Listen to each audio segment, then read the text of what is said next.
Good afternoon, students. Now I discuss about chromosome. I am Pratima Kumari from Department of Botany. For students of major 2, semester 2 and minor semester 2, this topic is very important, chromosome structure and function. So at first we know about the discoverer of the chromosome. It is first discovered by the W. Waldeyer in 1888. Chromosome is the physical basis of inheritance, also called messenger of heredity, because chromosome contains the chromatin fibers and chromatin fibers contains DNA. अब इसके structure में हम आते हैं, इसके detail structure में थोड़ा आते हैं तो देखते हैं कि क्रोमोजोम पहले तो एक सिंगल स्ट्रैंड का रहता है. जिस टाइम इसका क्रोमोजोम सेल डिवीज़न के टाइम, डीएनए रेप्लिकेशन के टाइम ये इसका डुप्लीकेशन होता है. इसके अपने सेम ऐसा एक कॉपी इसका एक फिर से बनता है जो कि इसके साथ क्रोमेटिड्स से अटैच होके सेंट्रोमियर पर अटैच होके 2 क्रोमेटिड्स में इसके साथ लगा रहता है. और उसमें इस तरह से 4 आर्म्स हो जाते हैं. आर्म्स 4 होते हैं, क्रोमेटिड्स अगल बगल करके सेंट्रोमियर से अटैच होके सेम एक दूसरे का कॉपी एक साथ अटैच रहता है. और इस सेंट्रोमियर के बगल में थोड़ा सा एक दोनों तरफ एक डिस्क लाइक स्ट्रक्चर होता है जिसको कि काइनेटोकोर कहते हैं. ये काइनेटोकोर जिस टाइम सेल डिवीज़न के टाइम फंक्शनल होता है वहाँ स्पिंडल फाइबर अटैच होता है और वो दोनों को अपने अपने रेस्पेक्टिव पोल की तरफ खींच करके ले जाता है. अब इस क्रोमोजोम के स्ट्रक्चर के डिटेल में ऐसा आते हैं कि इसका जो बीच में सेंट्रोमियर वाला ये होता है, उस सेंट्रोमियर वाले स्पेस को उस स्ट्रक्चर को दूसरा टर्म हम लोग एक प्राइमरी कंस्ट्रक्शन भी देते हैं. दूसरा टर्म उसको प्राइमरी कंस्ट्रक्शन, उसी को सेंट्रोमियर भी कहते हैं. सेंट्रोमियर पे 2 क्रोमेटिड्स आपस में जुड़ा रहता है. निचले वाले को शॉर्ट आर्म कहते हैं, ऊपर वाले को पी आर्म कहते हैं, निचले वाले को क्यू आर्म कहते हैं. शॉर्ट आर्म को पी आर्म का टर्म देते हैं और लॉन्ग आर्म को क्यू आर्म का टर्म देते हैं. इस तरह से दोनों ये रहा. और ये जो हमारा क्रोमोजोम जो है ये बना होता है, हमारा chromosome are compose of nucleoprotein. ठीक है, न्यूक्लियोप्रोटीन का बना होता है. अब इसमें ऑलरेडी बता चुके कि क्रोमेटिड्स 2 सेम कंस्टिट्यूएंट का बना हुआ होता है जो इसी का रेप्लिकेटेड कॉपी होता है, सेंट्रोमियर पे जुटा रहता है. सेल डिवीज़न के टाइम में यही डुप्लीकेटेड कॉपी अपने अपने ये स्पिंडल फाइबर से अटैच होकर के रेस्पेक्टिव पोल की तरफ चला जाता है. अब हम एक इसका थोड़ा सा स्ट्रक्चरल पार्ट में आने पर इसके टाइप्स के बारे में थोड़ा सा डिस्कस कर लेते हैं. इसके टाइप्स के बारे में है, इसको एक मान लिया कि हम एक लेवल पर लगा करके देखें तो जहाँ सेंट्रोमियर के ऊपर नीचे वाला दोनों आर्म जब इक्वल होगा तो उसको हम लोग मेटासेंट्रिक क्रोमोजोम कहते हैं. नेक्स्ट टाइप है कि जब सेंट्रोमियर जो है उसके दोनों आर्म में थोड़ा सा का डिफरेंस होगा लेंथ में, एक थोड़ा सा बड़ा होगा एक थोड़ा सा छोटा होगा दोनों आर्म, तो उसको हम लोग सब मेटासेंट्रिक कहते हैं. तीसरा टाइप आता है जिसमें कि उसका जो सेंट्रोमियर है बिल्कुल ऊपर की तरफ होता है, जो ऊपर का आर्म एक आर्म बहुत छोटा होता है, दूसरा आर्म थोड़ा लंबा होता है, जे शेप का होता है. वो जे शेप का हुआ. अब है कि ये जो बीच वाला होता है सब मेटासेंट्रिक है, वो हमारा ये एल शेप का होता है. और जो हमारा मेटासेंट्रिक है वो दोनों का चूँकि इक्वल आर्म का लेंथ होता है तो वो हमारा ये वी शेप का होता है. एक नेक्स्ट सबसे लास्ट वाला टाइप होता है टेलोसेंट्रिक. उसमें क्या होता है कि सेंट्रोमियर के ऊपर वाला आर्म बिल्कुल ख़त्म हो जाता है, नीचे ही उसका एक ही साइड उसका दोनों आर्म होता है जिसको कि टेलोसेंट्रिक कहते हैं. उसमें ऊपर का आर्म नहीं रहता है.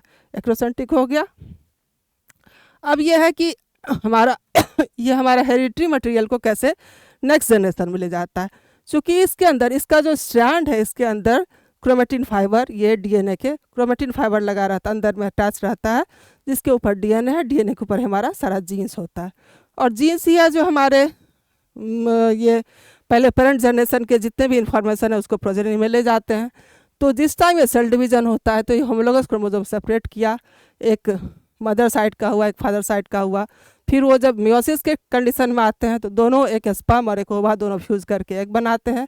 एक से फर्दर उसका फिर जाइगोट हुआ, जाइगोट के बाद एम्ब्रियो डेवलप करता है तो वहाँ पे फिर आके डिप्लॉयड बन जाता है. तो फिर वो हैप्लॉयड कंडीशन इसलिए किया गया कि दोनों जब फ्यूज़ करेगा तो फिर फ्यूज़ करने के बाद फिर से अगेन वो डिप्लॉयड कंडीशन को अचीव कर लेगा. और यदि मान लिया मियोसिस का कंडीशन नहीं होता तो फिर हैप्लॉयड कंडीशन नहीं होता तो फिर डबल डुप्लीकेशन टाइप का कंडीशन हो जाता फिर.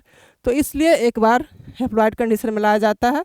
एग और स्पर्म को दोनों, ये हमारे जर्म सेल में ये वाला डिवीज़न होता है, वहाँ पे जाके दोनों फिर मदर फादर साइड का दोनों का क्रोमोजोम हाफ हुआ।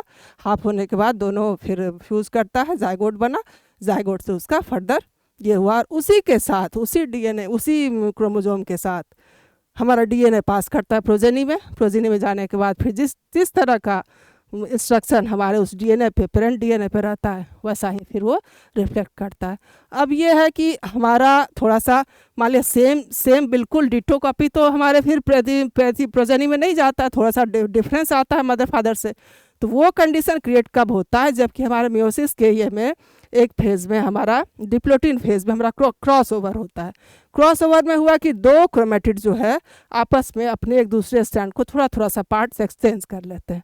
तो उसी एक्सचेंज के कंडीशन में हमारा थोड़ा थोड़ा सा डीएनए मटेरियल का एक्सचेंज हो जाता है, जिसकी वजह से हमारा प्रोजेनी में जो हमारे बच्चे होते हैं तो उसका मदर फादर से थोड़ा सा करेक्टर डिफर करता है। तो इस तरह से हमारा यही क्रोमोजोम ही है जो हमारे मैसेज को, पेरेंट डीएनए से जो मैसेज मिलता है उसको व्हीकल के ऐसा ये करके उसको प्रोजेनी में पहुंचाता है। ठीक है, तो ये चीज़ हो गया। अब इसके स्ट्रक्चर में एक बात और ध्यान देने की है कि ये हमारा प्राइमरी कंस्ट्रक्शन हो गया, जिसको कि हम लोग को ये सेंट्रोमियर कहते हैं।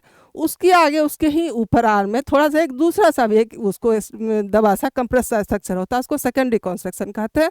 और उसके ऊपर जो थोड़ा सा गोल सा स्ट्रक्चर पिंच ऑफ हो जाता है, उसको सैटेलाइट क्रोमोजोम कहते हैं। अब ये सैटेलाइट क्रोमोजोम सभी क्रोमोजोम में ये ऊपर वाला पार्ट नहीं होता है। जिसमें होता है उसको सैट क्रोमोजोम कहते हैं, जिसमें नहीं होता वो सिंपल क्रोमोजोम है। कोई ज़रूरी नहीं कि सभी में ये सैटेलाइट वाला पार्ट हो। तो जिसमें ये ऊपर का पार्ट रहा, सेकेंडरी कंस्ट्रक्शन के ऊपर वाला पार्ट रहा, उसको सैट क्रोमोजोम कहते हैं।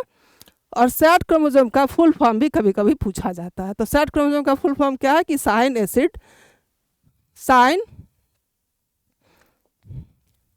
एसिड थाइमो न्यूक्लियोनिको। ये कभी कभी ये ऑब्जेक्टिव क्वेश्चन में पूछा जाता है, तो इस चीज़ को थोड़ा ध्यान देने की है कि इसका फुल फॉर्म सेट का पूछ दिया कि सेट का फुल फॉर्म क्या होता है, तो साइन एसिड थाइमो न्यूक्लियोनिको। ठीक है, ये हो गया सेट क्रोमोसोम का।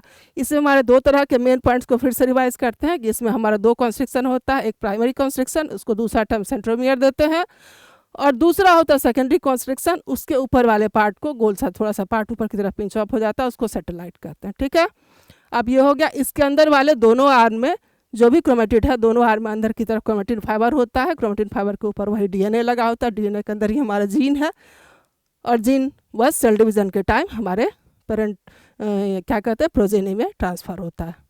तो यही है हमारे क्रोमोजोम का मेन स्ट्रक्चर और फंक्शन।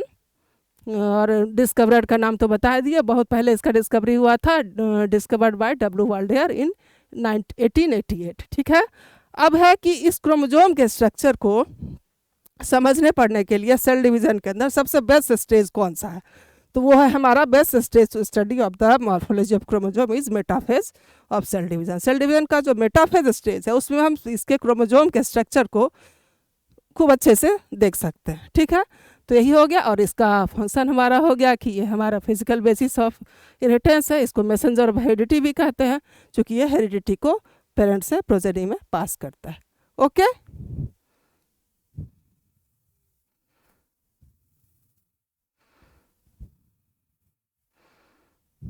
चलिए।